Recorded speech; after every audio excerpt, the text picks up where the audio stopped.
Cette semaine, on va s'intéresser aux questions de méthodes paramétriques multivariées. Donc, pour commencer, on va parler de données multivariées. Les méthodes paramétriques qu'on a vues la semaine passée, ça se faisait dans un contexte où on avait besoin de faire l'estimation des paramètres pour une seule variable. Donc, c'était des modèles qui travaillaient sur une seule variable. C'était une question de simplifier un peu les choses, puis dans la présentation des idées. Cependant, en général, lorsqu'on fait de l'apprentissage machine, on mesure plusieurs variables pour une donnée. On peut tout simplement dire qu'on a une mesure qui est faite en D dimensions. Donc, chacune des dimensions est décrite par sur les variables x1, x2, xt. Et donc, dans notre jeu de données en soi, on a les données qui sont définies par un vecteur. Donc, c'est le vecteur xt ici qui décrit notre variable en D dimensions avec l'étiquette associée RT. Donc, on a le vecteur ici qui est donné de cette façon-là. Donc, on parle de variables. En apprentissage automatique, on peut parler d'entrée, lorsqu'on voit vraiment le modèle comme étant une boîte avec des entrées-sorties. On peut parler de caractéristiques, qui est la traduction de features, qui est une façon courante d'appeler les variables dans le contexte d'apprentissage automatique. On appelle ça également des attributs. Donc, souvent, les features, les caractéristiques tendent plus à être des valeurs réelles. Les attributs sont plutôt des valeurs dans un ensemble discret. C'est selon les personnes, c'est deux façons d'appeler la même chose. On a aussi les questions de données, donc nos XT.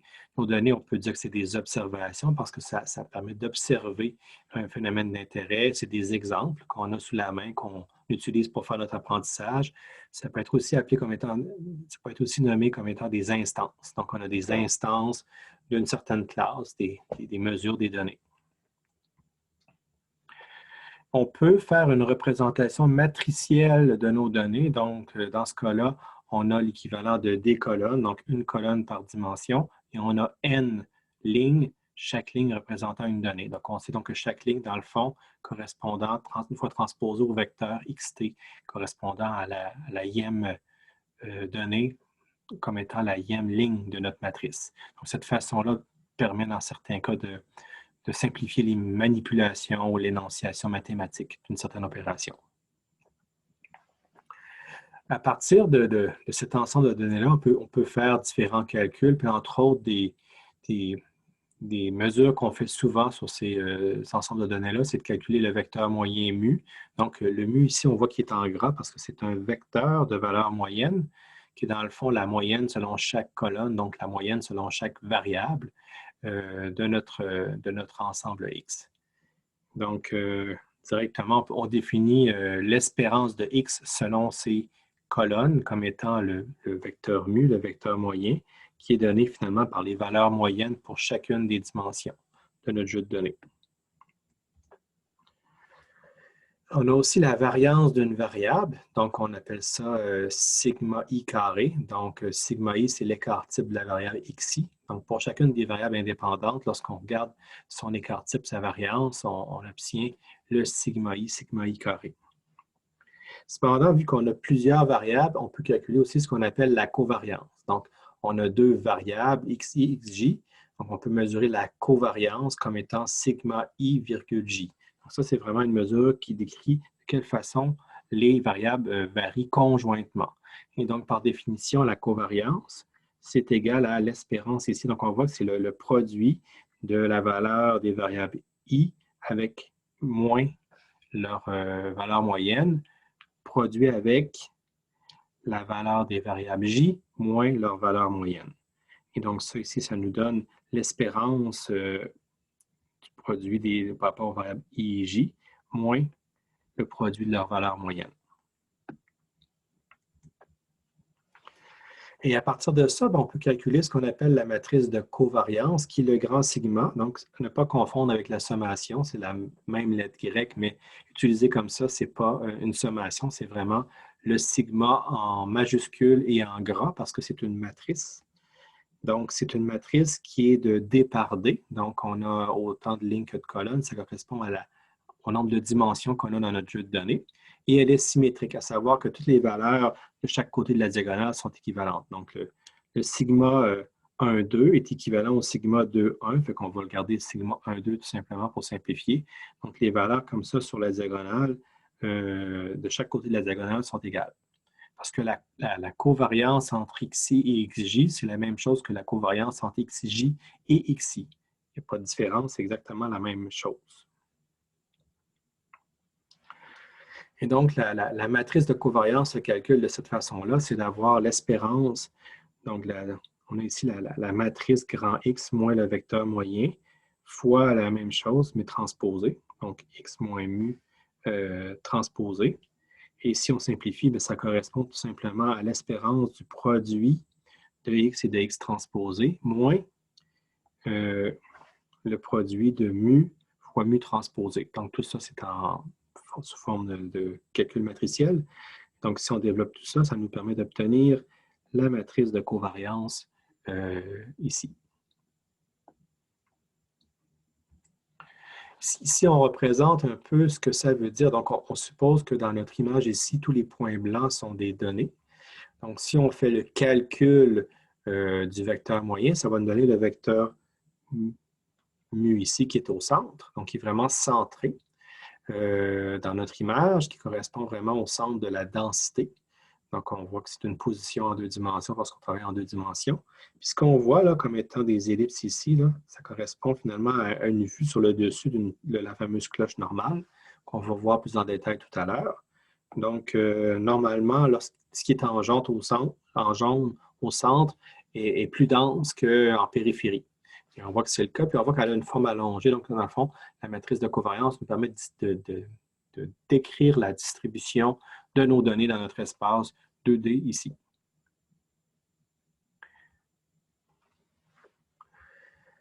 À partir de ça, bien, on peut calculer les estimateurs de la moyenne selon un maximum de vraisemblance. Donc, c'est la même approche qu'on a vue la semaine passée en une dimension.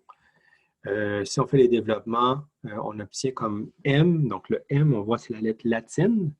M en gras, qui est un vecteur, qui est l'estimation de la vraie valeur moyenne, du vrai vecteur moyen mu. Donc, le mu, c'est la vraie moyenne, le vrai vecteur moyen. Et le M, c'est son estimation sur les données qu'on a sous la main. Et c'est tout simplement la somme de tous les vecteurs xt. Donc, chacune des données, on fait la somme des vecteurs. Et on divise ça par n, qui nous permet d'obtenir donc chacune des valeurs. Ou si on veut peut développer ça et avoir ça un peu plus explicite, on peut dire que pour le ième composant de m, on fait la sommation des xit associés divisé par n, et ça, pour ça, de i de 1 jusqu'à d. En faisant ça, on va avoir les d valeurs qui vont composer notre vecteur m. Et à partir de ça, bien, on peut aussi avoir le grand S en gras, qui est l'estimateur de la matrice de covariance sigma. Donc, encore une fois, on se réfère à la lettre latine pour l'estimation, qui est l'équivalent de la matrice de covariance, mais estimée sur nos données. Et pour la calculer, selon un maximum de vraisemblance, bien, les équations, c'est ça ici. Donc, pour ce qui est des valeurs sur la diagonale, donc les estimations des variances, selon chacune des dimensions, c'est le calcul usuel, mais divisé par n, comme on l'a vu, c'est la même chose que qu'on avait vu en une dimension, à savoir que l'estimateur par un maximum de vraisemblance est varié et n'est pas corrigé. Et biaisé, n'est pas corrigé. Sinon, on a aussi l'estimateur de la covariance entre la variable IIJ, qui est donnée par SIJ ici, qu'on calcule de cette façon-là, puis encore une fois, il n'est pas corrigé. Donc, ça, c'est les résultats qu'on obtient par un maximum de vraisemblance. Et le développement des équations pour S, si on veut faire le développement par un maximum de vraisemblance, est complexe. Je ne le ferai pas, je ne vous demanderai pas de le faire. Ça pourrait être une belle question piège parce qu'il faut appliquer ici le théorème spectral. Donc, ça sort du cadre du cours, mais c'est du moins de cette façon-là qu'on est capable d'en venir à cet estimateur-là. Il y a une forme tout à fait cohérente avec ce qu'on a vu en une dimension, mais ces développements, pour y arriver, ne sont pas triviaux. Donc, à partir de ça, on peut calculer ce qu'on appelle la corrélation entre les variables xi et xj. Donc, la corrélation qu'on appelle rho, donc c'est la lettre grecque rho, ij, c'est égal à la valeur de la covariance entre I et J divisée par l'écart type de I fois l'écart type de J. Donc, en faisant ça, on obtient une valeur statistique normalisée. Donc, c'est une mesure qui est entre -1 et 1. Donc, c'est la normalisation par les écarts types des deux variables qui permet de ramener ça entre -1 et 1. Donc, ce qui est intéressant avec ça, c'est que si on établit que xi et xj sont indépendants, donc ces deux variables qui n'ont pas de lien entre elles, normalement, on devrait avoir une corrélation nulle. Donc, la corrélation devrait être de 0 parce que la covariance va également être de 0, mais si on l'estime, on va l'estimer très près de 0.